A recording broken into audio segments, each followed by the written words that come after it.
Nice to see you again on my channel. Let's dive into the new story and try to resolve it together in the comments below after watching this video. Get comfortable and let's begin. First story. Almost 2 years ago, I, male, 34, caught my wife, female, 34, with our neighbor's boyfriend. I was devastated because I never thought she would cheat on me. It took me a while, but I got over it. However, it was clear that my kindness was taken for weakness. It makes me feel like you can't be nice to other people these days, especially if you can't trust your own wife. My wife and I have been married for 7 years, and I love her more and more each day. She is the nicest person you could meet and would give a homeless person on the street a sandwich if she could. She is genuinely a kind person, and I feel lucky to be with her. Even when COVID hit and we got our hours cut, she was always supportive. When things settled down, we worked crazy hours to get caught up. I never wanted to let her down or disappoint her. I always called her my better half because, at the time, she was. I was the one who might cause a problem in the house, and as the woman of the house, she would reel me in sometimes. She had good looks, character, and patience. If there's anything bad I could point out, it's that she was raised in a toxic household. Her parents would always party and hang out, leaving her older sister, Elena, to take care of them. When her sister got older, she started doing the same things. I guess my wife had decided there is no sense in both of them being crazy. Our relationship fell apart thanks to our neighbor, Tina, and her bad excuse for a boyfriend, Vince. I didn't really know Vince, but I met him at her son's birthday party. He seemed like he always had to point out how much of a man he was. The thing that kind of rubbed me the wrong way about Vince was when my other neighbors, who talked to him, said he was a womanizer. He would brag to them about other women and one-night stands he had, and Tina would argue with him about her suspicions. I never really got too involved because Tina was my wife's friend, and I know a few people who went through what she's going through. But she won't seem to leave him or she'll take him back. I don't know why Tina would take him back if she knew he always cheats on her. I think it's the fact that she already has a 10-year-old son, and she is kind of overweight. It looks like she has low self-esteem, but I thought one day she'd stand up for herself and just didn't. After their last fight, it looked like Vince was being faithful for a long time. We haven't heard anything bad about their relationship. I found out about the affair on an early Friday in the middle of spring. I work on an assembly line, and my wife works at the office of an elementary school where her sister's kids go. My job was throwing a lunch event, and the big bosses were there. When lunch came, we ate hamburgers and hot dogs. After a while, our supervisor thanked us all for the extra hours we put in to get the work caught up and to enjoy the rest of our day. I got confused and asked my coworker if he was going home early. He said I could stay if I wanted, but he was going home. I never knew this, and this was definitely good news to me, and I ended up leaving to get back home. Getting to go home put me in a really good mood. I honestly didn't know what to do with my day. When driving down my street, I saw my wife's car in Tina's driveway. This confused me because she was supposed to be at work. I knew Tina and my wife were supposed to be working on her garden in the backyard, so I thought she took a day off to help. I decided since I had the rest of the day off, I would make good on my promise to help in the garden instead of only it being them and Vince. Pulling in our driveway, I took off my work clothes and decided to help. Tina lived down the street from us, so I had just walked down the street to get there. When I had arrived in the driveway, I saw my wife had some flowers in the back, which explained why she drove instead of walking, but it was weird because I didn't see Tina's car. When I went in the back, I didn't see anybody. I went in the sitting area where the garden was, and I saw Vince's shirt on the end of the chair, and my wife's phone was in the dirt where the garden was supposed to be. I assumed they must be in the house, so I had entered through the back door to try and find them. They weren't in the living room or dining room, so I went upstairs. When I went upstairs, I could hear something in Tina's bedroom. Getting halfway down the hall, that's when I could clearly hear them, and it was obvious what was going on. I ended up leaving very frustrated and angry. I walked back home in both anger and disbelief. There was barely anybody I trusted more than my wife, and I was being cheated on. In my rage, I knew our marriage was over. When she got home, I planned to end it, and it was definitely a long wait. The first thing I wanted to do was snatch her phone away for evidence of her affair with Vince, and then showed the proof to Tina. About 3 hours passed when she finally came in. When she did, I greeted her at the door like nothing was wrong. She asked me why I was home early, and I said we had finished all the work. I asked how her day was, and she lied about being at work, then helping Tina with her garden. After the small talk, I asked her if she still had the pictures of her sister Elena's son at school and that I wanted to send it to my mom. When she pulled out her phone and then opened it, I snatched it from her hand and made a mad dash to the bathroom. She chased after me screaming, but I made it in to check her text messages. While she screamed and cried, I was totally heartbroken by the evidence in the text messages. It seemed purely physical, and she complimented him a lot. She even said she didn't recognize the woman in the mirror anymore, but she liked it. I sent a lot of this to my phone while she was banging on the door, and when I came out, she was begging for her phone back. I told her I caught her and Vince at his house, and I verbally destroyed her. It got to the point that I was in tears. I asked her how she could do this, and she just cried and said, "I don't know." I told her I knew what had been going on for about 6 months, so I wanted a better answer than that. She still said she didn't know and that it just happened when she was working in the garden with Tina and Vince. I asked her what he said to her, and she cried and refused to give me an answer. She begged me not to tell Tina, but I said I was definitely telling her what happened. I told her if she didn't want me to tell my sister, she needed to pack her stuff and leave because we were over with. She gathered some stuff and left immediately to her mother's house, and after that, all I could do was suffer this huge loss. The next day, I went to tell Tina about what I saw and showed her the text messages sitting in her living room. I showed her, and she let out a kind of defeated sigh. She thanked me for showing her and said she was going to have a talk with Vince when he gets home. When she said this, it wasn't what I wanted to hear. I told her that this was proof that she was right about Vince, but she said again that when he got in, they were going to have a discussion. I asked if this meant she was going to leave Vince, and she said she wasn't going to stand for this and she was going to let him know it. I thought with the evidence she was finally going to dump Vince, but I could tell he was going to get away with it again, and that made me angry. I left it alone and just got up and left since she didn't have the backbone to leave Vince. I went home angry because I was hoping there would be consequences for him getting caught. After that, there was nothing more to do except to get a divorce. After the divorce, my ex-wife and I sold the house and went our separate ways. I had told our friends and family and sent them the proof because I know that she would be believed if she said I was the bad person.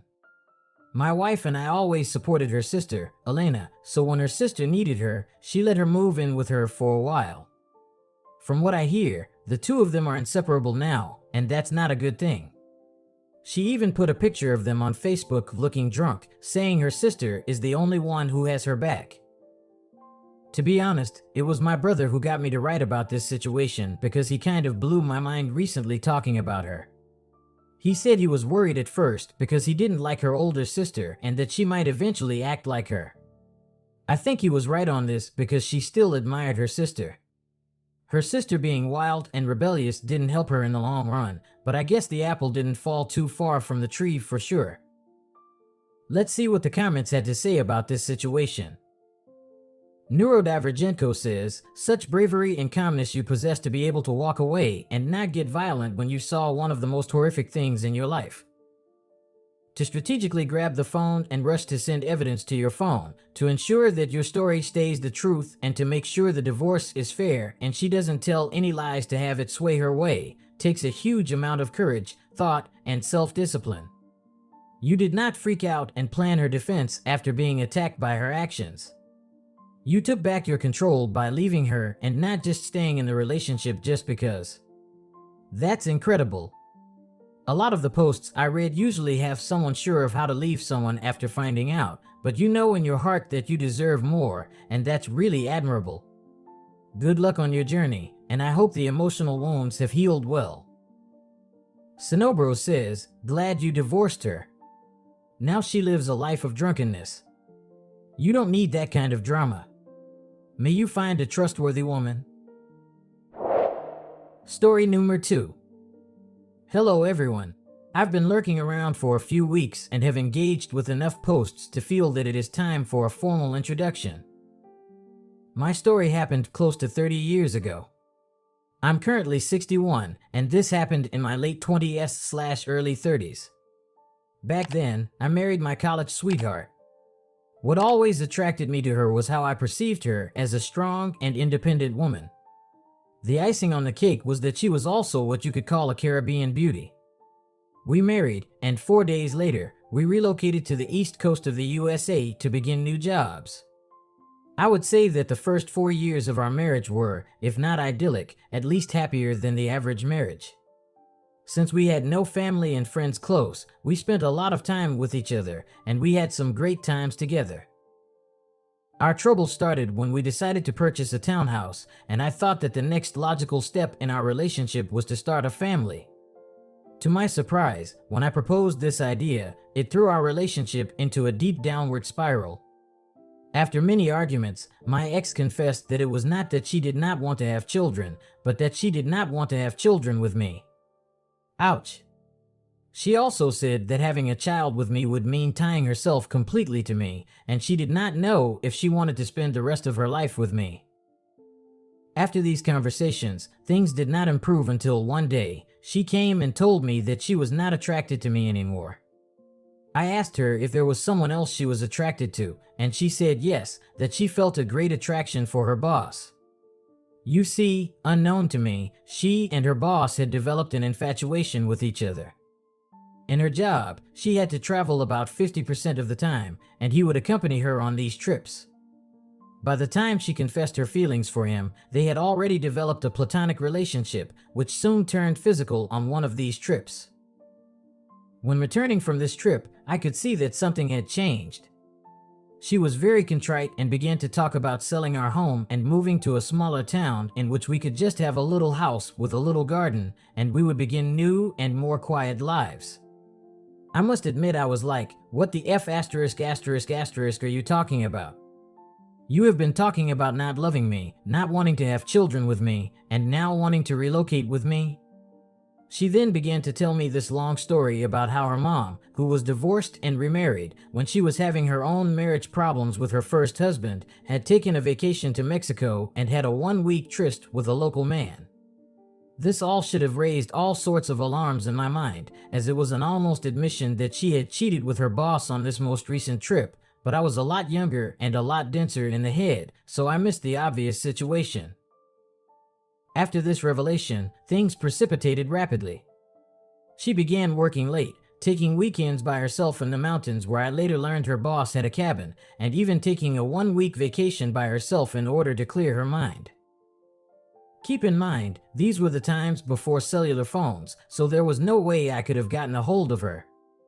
I still remember how crazy I was going without any communication with my wife for a whole week without knowing where she was. All sorts of scenarios were floating in my head, except the most obvious one: she was with her lover on a 1-week fun trip. Throughout all this time, I continued to support her, paid for individual counseling, drove her to her appointments, and even waited for her in the car. I think the individual counseling convinced her that she was being very unfair to me because she intimated that the idea of divorce came from him and not her. I was still holding on to the hope that with the right amount of individual counseling, I was going to be able to help her sort her mind and become the wife she had been right after our wedding. It was clear she was in deep turmoil, in which sometimes she would say she loved me, and sometimes she could not stand to be in my presence. With time, I started noticing that she would try to get into arguments with me by telling me different reasons why she was not happy. She would keep on fishing for a reason which would get me upset. Once she hit on one, she would escalate the attacks until I just would leave the house searching for peace, and she could get on the phone and call her lover based on phone records. The day she asked me for a divorce, my life crumbled. I knew we were having our troubles, but never in my wildest dreams would I have thought of divorce. Here, You must understand that I come from a very Catholic culture, Hispanic, and the idea of divorce was anathema to me. Around this time, I had to take a trip to a different state for a 2-week training. When I came back, she was gone, along with one half of our furniture and one half of our savings. I had no idea where she had gone. Back then, I had no one to lean on. There were no interest groups, no Reddit threads, no online resources or communities. I felt alone, abandoned, and fell into a deep crevice of depression. I had basically let myself go for the previous 18 months while dealing with all the drama and stress. I had gained a lot of weight and really didn't care about my health or my appearance. I firmly believe that we look the way we feel, and back then, I looked like crap. My ex had left me with no return address and no way to contact her. The original no contact while making sure to tell all of our friends that this was all my fault, so I also lost the few close friends I had. I was completely alone. Luckily, I was able to drag myself to work every day and made enough to keep the lenders away.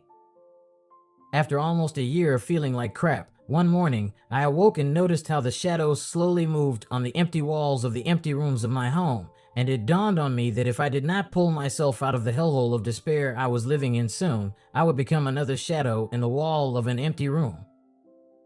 To give you an idea of how I felt back then, 5 years ago, I had open heart surgery. They cut my chest open, split my sternum, and spread my ribs so that the surgeons could have access to my internal organs. After reconfiguring my organs, they wired my chest and sewed me up. I still have 11 titanium wires holding my chest. It took me 18 months to return to a semi-normal way of living. And you know something? I would gladly have another open heart surgery than relive the experience of spousal betrayal and abandonment. It was brutal. It was by the grace of God that I pulled myself out of that well of despair and began to rebuild my life. I decided to completely remake myself. I had a good job and a roof over my head. I began to exercise and lost 50 pounds. I got a new wardrobe, got rid of my glasses, got eye contacts, began to run, and eventually trained for a marathon. I began to rock climb and play league volleyball. I began to live a life I could be proud of. I'm not the most good-looking guy, but I began to radiate an aura of confidence that people noticed and women found attractive. Soon, I began to date and realized that my wife's betrayal was the best thing that happened to me because it allowed me to discover the real me. After a couple of years of living this life, I began to look for another life companion, which I found in a friend from work. We had been co-workers before my troubles began, and she had witnessed my decline and how I had slowly remade myself. She was the most beautiful woman I had ever seen in my life. The guards in my building, whom I was buddy with, could not believe it when I told them that I was dating what they knew as the babe of the building. Eventually, we fell in love and married. She quit her job and decided to stay at home to focus on raising our 4 kids. This meant being a one-income family on the very expensive East Coast of the USA. It also meant that we could not live a life of luxury, but my wife turned out to be a great home manager and a better mom. This woman ran triathlons and learned great auto maintenance, woodworking, and general carpentry while managing a family of 6. There is no house project she is not willing to attack, and we are currently building a camper van so that we can drive across the USA when I retire this December. This winter, we will be welcoming our first grandchild. I can honestly say my wife made me discover the true meaning of a strong and independent woman. My life has been so much enriched because of her. So you see, no one knows what the future would bring. All we have to do is get our act together and trust that there are good people also seeking and willing to share their lives with us. Betrayal should not define us, especially if no reconciliation is possible. And even if reconciliation doesn't work, this doesn't mean it is the end of our roads. You might be wondering what happened to the ex. Well, a few years after she left me, I heard that within months of her abandonment, her boss divorced his wife, and they moved together and eventually got married. About 15 years ago, she called me out of the blue. I'm still wondering how she got my number to let me know a mutual friend had passed away. We had a short but cordial conversation.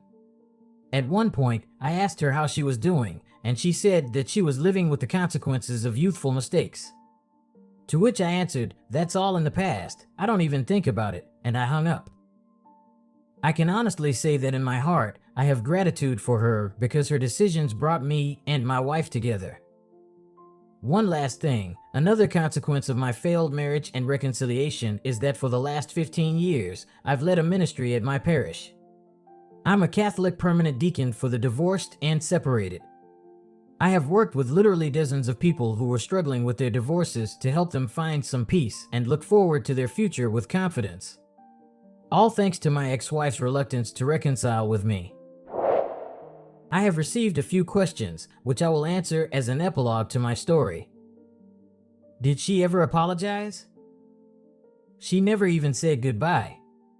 It was as if the years we spent together, we met in college and were best friends for a number of years before we started dating, meant nothing to her. Neither did she apologize. Did you ever talk to her? We had bought a townhouse together, and she was paying part of the mortgage. In order to communicate, she developed this very bizarre process of phone calls between friends so that I could get a hold of her, and then she would call me if she thought communication was necessary. Since I did not change my number, she could call me at any time. We only talked a handful of times. Did you ever see her again? Between her abandonment and her final divorce, I saw her 3 times. The last one was the day our divorce became final, a couple of years after she abandoned me. She looked like crap, no makeup, very hippy-dippy clothes. I, on the other hand, had lost 50 pounds and was hitting the weights pretty hard back then. In addition, because of how much weight I had lost, all my clothes were tailored cheaper than buying new, so that day, I looked sharp with the suit and tie I was wearing. The last look she gave me when the judge was asking me if I had any objections with the divorce agreement is forever burned in my mind, pure hatred. I guess her narcissistic brain could not comprehend how much I had thrived without her negative influence in my life. Let's see what the comments had to say about the situation. An ex-cat rep said, "You're an inspiration to many, OP. I am just turned 60 and do not have quite as happy an ending, but I did pull myself out of that abyss and am living a happy, fulfilled single life. As I'm sure you found through your struggle, you honestly have to be able to be happy with and by yourself before you can find happiness with a partner. Too many people today look to the partner to make them happy. God bless you and your family and your ministry. Be well." OP responded by saying, "After betrayal, we will never be 100%. That doesn't make us deficient, it makes us human. I have learned more about myself because of the pain I have endured than by any other way. Keep working on yourself, develop confidence and positivity, and you will see how people's perception of yourself begins to change. There is something attractive about someone who survives hell and can still smile." Guys, thank you very much for your attention. I appreciate that you have devoted your time to my work, specifically on this channel. If you subscribe to the channel, I will be happy. But if you decide to talk to me in the comments about this story, I will be even happier. Stay tuned for my next story on this channel.